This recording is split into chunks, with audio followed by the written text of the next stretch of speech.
Bab 19. Aku tidak hanya bisa menyentuh mobil ini, aku juga bisa mengendarainya.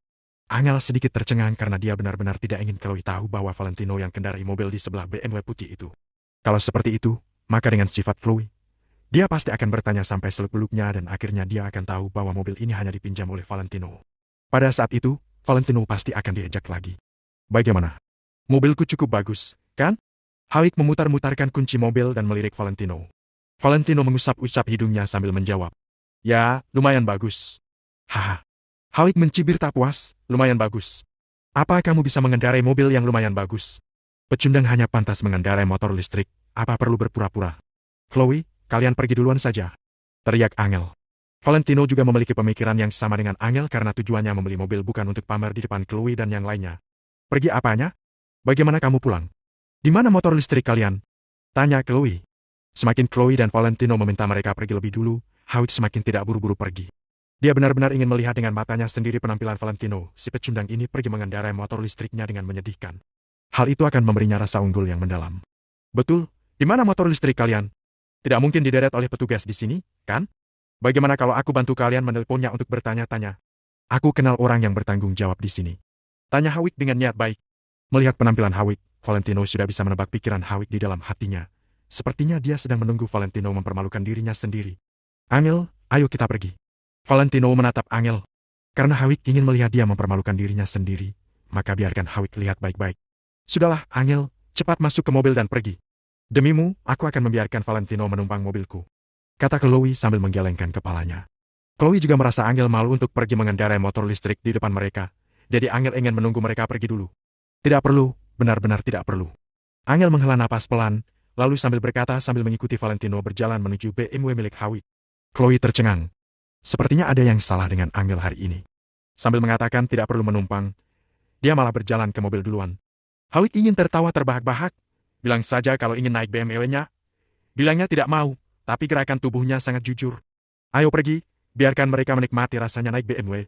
Hawik mencibir hina dan berjalan maju sambil memainkan kunci mobil. Namun, hal yang mengejutkan Hawik dan Chloe adalah, saat Valentino dan Angel berjalan sampai ke depan BMW putih Hawik, mereka tiba-tiba berbelok dan berjalan ke samping. Chloe menggelengkan kepalanya dan terdiam. Kali ini, apakah mereka masih menunggu dirinya untuk membujuk mereka? Saat Chloe ingin berbicara, dia melihat ke arah Valentino, dan matanya tiba-tiba membelalak. Astaga! Mobil ini cantik sekali. Chloe berseru, lalu dia berlari kecil menuju ke depan BMW biru itu, mengelilingi mobil itu sambil menikmati keindahan mobil itu. Harga mobil ini sebenarnya tidak termasuk mahal, tapi modelnya sangat cantik, ditambah dengan bentuk mobil sport yang modis dan warna biru yang cerah, membuatnya sangat menarik perhatian. Awalnya Chloe tidak menyadarinya, tapi ketika dia melihat Valentino dan Angel datang ke depan mobil ini, pandangan mereka langsung tertarik. Ada juga secercah kecemburuan di mata Hawik. Dia juga telah lama mengincar mobil ini. Tampilan keren seperti itu seakan-akan senjata untuk menarik gadis-gadis. Namun, mobil seperti itu harganya hampir 2 kali lipat dari BMW putihnya. Jadi waktu itu dia membatalkan idenya, tapi tiba-tiba dia melihat mobil aslinya di sini. Saat Valentino hendak mengambil kunci untuk membuka pintu, dia didorong oleh Chloe. Minggir, aku mau foto dengan mobil ini. Valentino menggerakkan mulutnya dengan ekspresi bingung, hatinya juga bingung. 3 kali. Sudah ketiga kalinya. Sejak melihat mobil ini sampai membelinya, ini adalah ketiga kalinya dirinya didorong menjauhi mobil ini. Angel, yang ada di belakangnya tertawa terbahak-bahak. Melihat Valentino yang terdiam, dia tidak bisa menahan diri untuk tidak tertawa. Hawik, mobil ini cantik sekali, pasti sangat mahal, kan? Chloe bertanya pada Hawik sambil memfoto mobil itu. Hawik juga melihat sekeliling dan berkata dengan nada iri. Versi teratas dari BMW 4 tempat duduk convertible, harganya setidaknya 800 juta. Wah, luar biasa. Lebih dari 800 juta. Chloe kagum dan buru-buru mengambil beberapa foto lagi. Dia berencananya untuk dijadikan latar belakang ponselnya.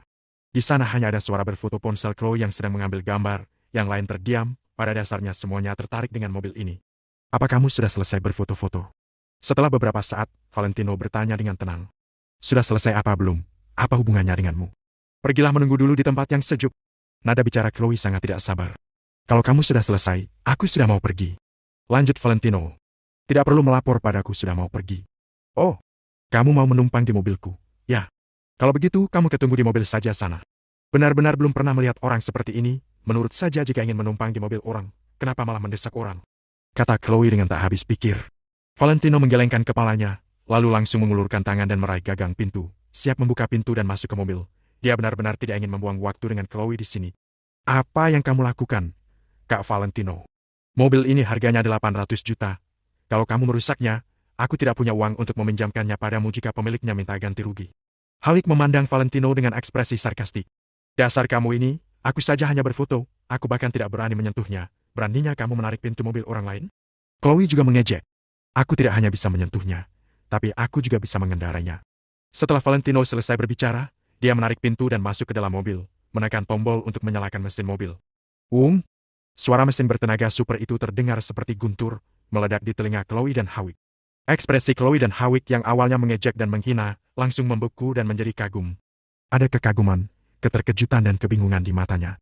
Valentino, dia menyalakan mobilnya. Plak. Ponsel di tangan Chloe jatuh ke lantai dan layarnya pecah. Tapi saat ini, dia tidak punya waktu untuk memikirkannya.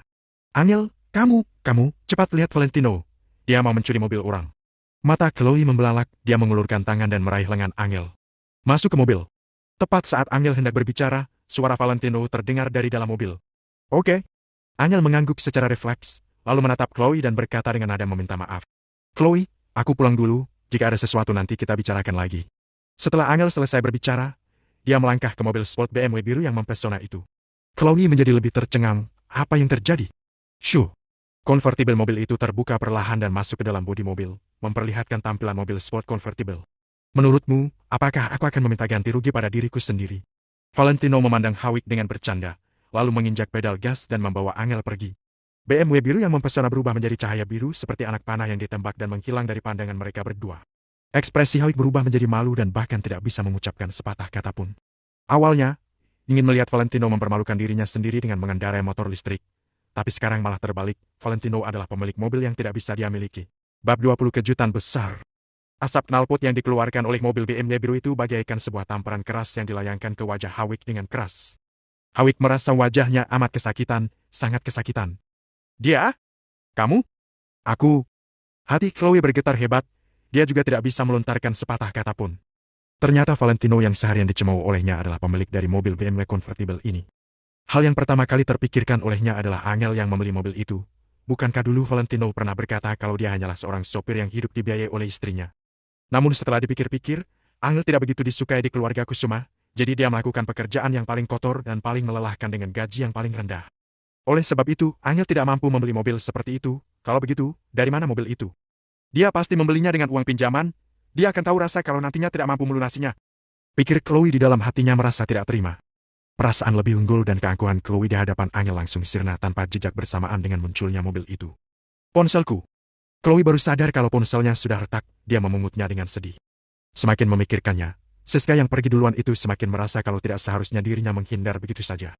Tidak tahu masalah apa yang akan terjadi kalau dia membiarkan Chloe menyinggung perasaan orang sekelas Valentino dengan seenaknya. Dengan begitu, dia langsung mengirimkan sebuah pesan singkat kepadanya. Chloe, kamu tidak boleh menyinggung perasaan Valentino lagi karena identitasnya sangat mengerikan.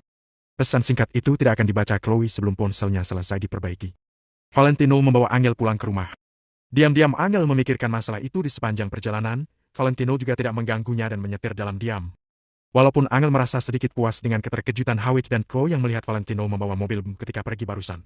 Namun, bagaimanapun juga mobil ini adalah mobil yang dipinjam oleh Valentino, bukanlah milik Angel. Di lantai bawah rumah Angel, keduanya duduk di dalam mobil. Valentino, aku rasa kita perlu berbicara, kata Angel setelah bergumam sesaat.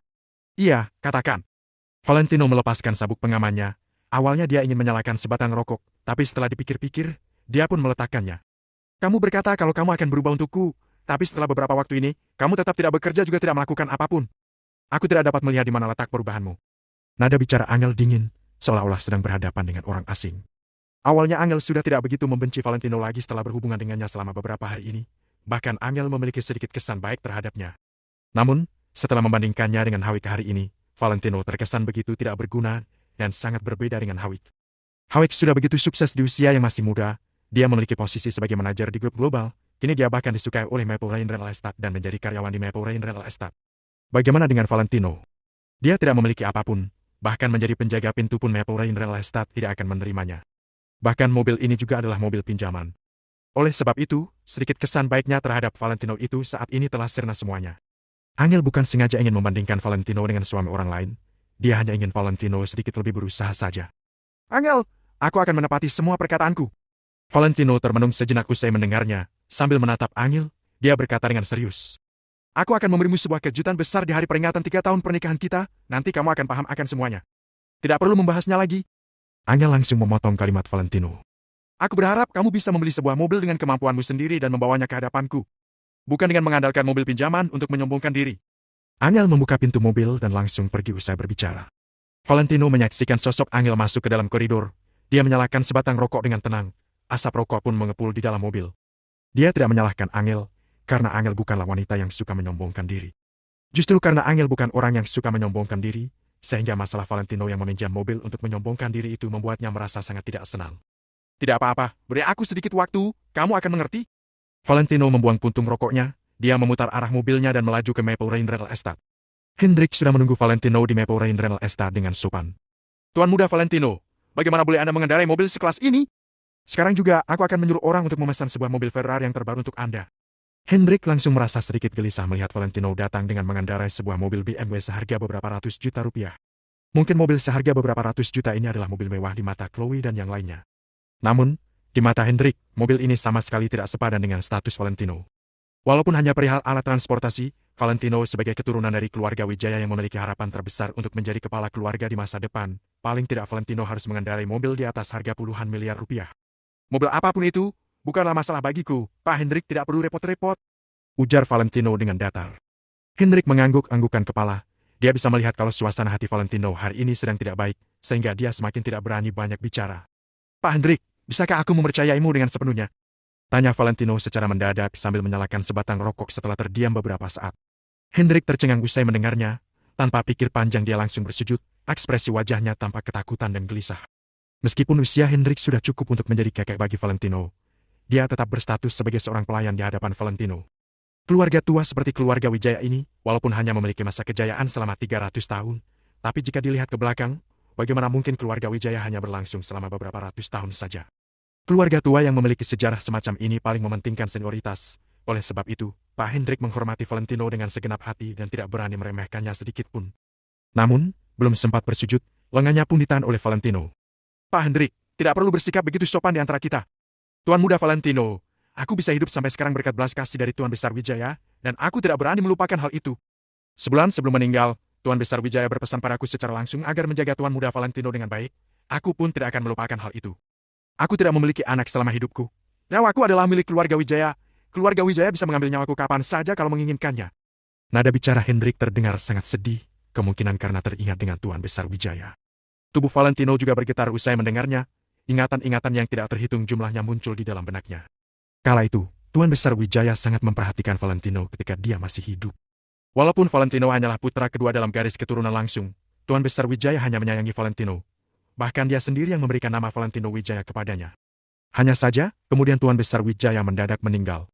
Ketika Valentino berjumpa dengannya, Tuan Besar Wijaya sudah tidak berada di alam yang sama lagi dengannya. Kondisi Valentino berubah menjadi sangat sulit setelah Tuan Besar Wijaya meninggal. Semua orang bertentangan dengannya hingga akhirnya dia diusir dari rumah keluarga Wijaya. Valentino selalu merasa ada yang janggal dengan kematian kakeknya kala itu, tapi dia sama sekali tidak memiliki kekuasaan untuk menyelidiki masalah itu. Hendrik adalah pengikut Tuan Besar Wijaya selama beberapa puluh tahun. Tidak berlebihan kalau mengatakan mereka adalah teman sehidup semati. Valentino diusir dari rumah keluarga Wijaya setelah Tuan Besar Wijaya meninggal, tapi Hendrik tetap tinggal di rumah keluarga Wijaya. Valentino mempercayai Hendrik karena hubungannya dengan Tuan Besar Wijaya. Kalau tidak, dia tidak akan bersikeras meminta Hendrik agar datang ke kota Neo untuk membantu dirinya. Pak Hendrik, aku tahu kalau kamu setia kepada keluarga Wijaya, tapi maksudku adalah, di antara aku dan keluarga Wijaya, siapa yang akan kamu pilih? Valentino membantu Hendrik berdiri, dia bertanya kepadanya sambil menatapnya dengan erat. Hendrik langsung membelalakan matanya usai mendengarnya. Dia sedikit tertegun menatap Valentino. Apakah Tuan muda Valentino ingin putus hubungan dengan keluarga Wijaya? Walaupun Hendrik tertegun, tatapan matanya tidak begitu terkejut, seolah-olah dia sudah menyiapkan diri untuk hal ini. Suasana ruangan kantor menjadi sunyi, Valentino dan Hendrik saling bertatapan untuk waktu yang lama. Akhirnya, Hendrik berbicara. Baiklah, karena sudah seperti ini, maka sudah seharusnya aku memberitahukan beberapa hal kepada Tuan muda Valentino.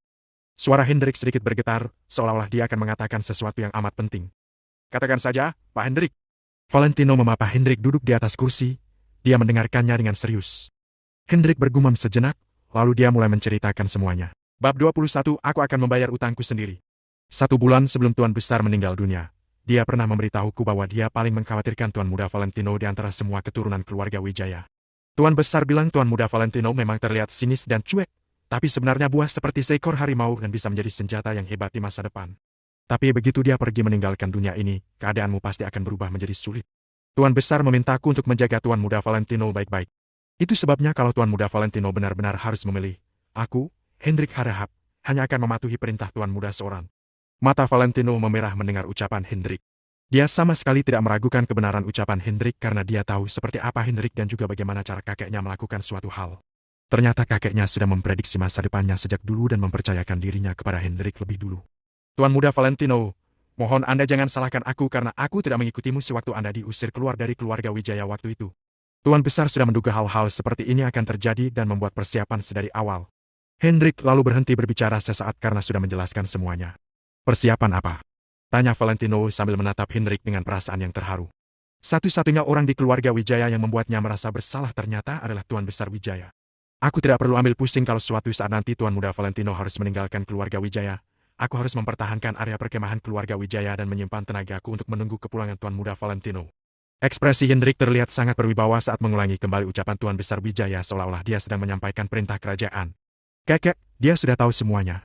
Ujar Valentino dengan mata yang memerah. Hari ini adalah pertama kalinya matanya kembali memerah semenjak kematian Tuan Besar Wijaya 3 tahun lalu. Beliau tahu segalanya. Tuan Besar Wijaya mengatakan bahwa cucunya bisa merintis bisnis dari nol meskipun dia tidak memiliki uang sepeser pun. Jadi dia menyuruhku untuk tetap diam dan menjaga satu-satunya lahan tersisa di keluarga Wijaya yang masih murni milik Tuan Muda Valentino dan menunggu kepulangan Tuan Muda Valentino. Valentino sudah mengerti semuanya.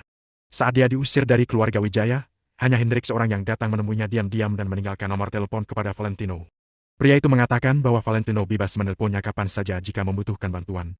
Namun, Valentino langsung membuang nomor telepon itu ke tempat sampah karena sifatnya yang keras dan menolak bantuan apapun dari keluarga Wijaya. Sekarang dia akhirnya mengerti bahwa semua ini adalah rencana kakek untuknya. Dari awal kakeknya sudah menduga apa yang akan Valentino hadapi jika dia sudah meninggal dunia. Permintaan kakeknya agar Hendrik tetap berada di keluarga Wijaya sama seperti menanamkan kekuatan terakhir milik Valentino seorang di keluarga itu. Kalau Valentino bisa berhasil di luar sana, kekuatan terakhir ini akan menjadi bantuan paling kuat bagi Valentino begitu dia kembali ke keluarga Wijaya. Namun, Tuan Besar Wijaya pasti tidak akan menyangka bahwa Valentino ternyata sudah berubah menjadi menantu yang masuk ke keluarga istrinya dan diolok-olok oleh semua orang selama 3 tahun dia tinggal di kota Neo. Sepertinya aku sudah mengecewakan kakek. Ujar Valentino dengan suara yang pelan dan dipenuhi kesedihan yang hebat.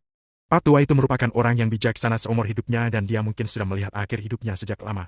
Akan tetapi, dia sama sekali tidak memedulikan hal seperti itu, malah masih mengkhawatirkan Valentino sampai akhir. Mana mungkin Valentino berani melupakan sosok yang begitu menyayanginya seperti itu. Hanya saja, Valentino tidak seperti yang kakek harapkan, yang bisa pulang ke keluarga Wijaya setelah sukses di luar sana. Untuk pertama kalinya, Valentino merasa dia tidak bisa lagi menjalani hidup yang isinya hanya makan dan menunggu ajal menjemput. Satu-satunya cara untuk membuat kakeknya tenang di surga hanya jika dia berhasil melakukan sesuatu dengan tangannya sendiri. Tuan Muda Valentino, Anda tidak boleh menyalahkan diri sendiri. Aku yakin Tuan Besar tidak akan salah menilai orang dan aku juga percaya pada kemampuan Tuan Muda Valentino. Ujar Hendrik dengan nada suara yang sangat tulus. Sepertinya aku memang harus kembali ke keluarga Wijaya. Sahut Valentino sambil menghela napas. Awalnya dia berpikir tidak akan pernah kembali lagi ke keluarga Wijaya. Namun, setelah mendengarkan kata-kata Hendrik, dia memantapkan hati untuk kembali ke keluarga Wijaya demi kakeknya. Meskipun begitu, Valentino juga tahu bahwa keluarga Wijaya tidak berhenti mengembangkan diri selama beberapa tahun ini. Kekuatan mereka ada di mana-mana dan keberadaan mereka di dunia ini seperti pilar yang menopang langit. Sudah terbayang olehnya betapa sulit baginya untuk mengguncang keluarga Wijaya dengan kekuatannya saat ini. Tuan Muda Valentino, Anda hanya perlu mengatakan apa yang perlu aku lakukan.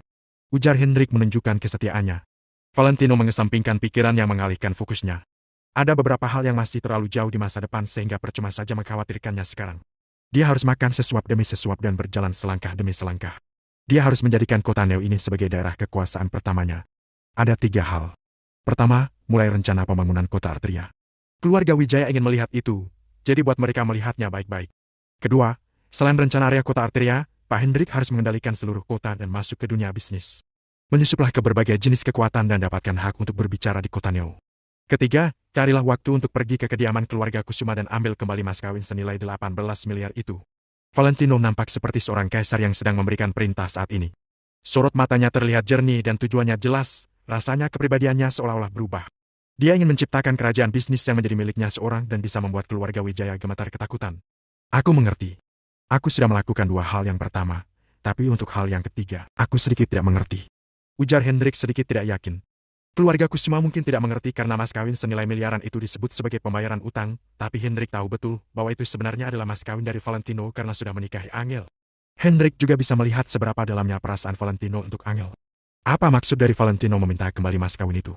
Jangan-jangan perasaan tuan muda Valentino sudah berubah. Aku akan membayar utangku sendiri. Ujar Valentino dengan datar dan tidak banyak menjelaskan. Siap, tuan muda Valentino. Hendrik juga tidak banyak bertanya lagi, dia hanya perlu melaksanakan perintah yang dia terima. Di pinggiran kota Neo, seorang pemuda berusia 20 yen sedang melakukan pull-up dan berkeringat deras di dalam sebuah gudang yang terbengkalai. Otot-otot menonjol di lengan berwarna coklat kemasan pemuda itu dan tendonnya saling melilit seperti seekor naga. Bulir keringat yang membanjiri tubuhnya membuatnya terlihat lebih kekar. Gudang ini benar-benar sudah bobrok. Bagian tengahnya sudah disapu sampai bersih dan semua puing-puing gudang sudah ditumpuk di sudut-sudut. Beberapa peralatan olahraga sederhana buatan tangan memenuhi bagian tengah itu. Ada palang tunggal yang dibangun dengan 3 buah pipa besi, dumbbell yang terbuat dari ban mobil, dan lain sebagainya. Pintu gudang terdorong terbuka, dan seorang pemuda yang bertubuh tinggi berjalan masuk. Danu, seru orang yang datang itu. Dia melambaikan tangannya dan melemparkan sebotol air mineral. Pemuda yang sedang melakukan pull-up itu sontak menoleh ketika mendengar namanya dipanggil. Dia dengan lihainya langsung menangkap botol mineral dari udara itu. Kak Valentino. Danu melirik Valentino. Beberapa hari ini kamu tidak datang. Ada yang harus kulakukan beberapa hari ini. Jawab Valentino datar. Dia melangkah maju dan satu tangannya mengambil sebuah dumbbell, lalu mengangkatnya belasan kali dengan mudah. Otot-otot yang mengisi lengannya langsung menonjol keluar, terlihat sangat kuat dan kokoh.